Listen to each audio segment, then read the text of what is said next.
ফরিদপুরের সদরপুর উপজেলার আড়িয়াল খাঁ ও পদ্মা নদীতে ভয়াবহ ভাঙন কবলিত দুটি ইউনিয়নের বিভিন্ন এলাকা পরিদর্শন করেছেন ঢাকা বিভাগীয় কমিশনার শরফ উদ্দিন আহমেদ চৌধুরী সহ সরকারের উচ্চ পর্যায়ের একটি প্রতিনিধি দল।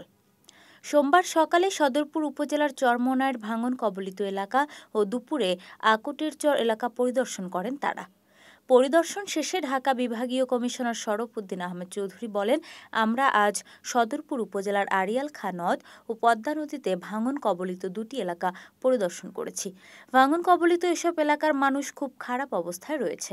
এসব ভাঙন রোধে ব্যবস্থা গ্রহণ করার কথা বলেছি পানি সম্পদ মন্ত্রণালয়কে। আশা করছি দ্রুত ভাঙন রোধে তারা ব্যবস্থা গ্রহণ করবে।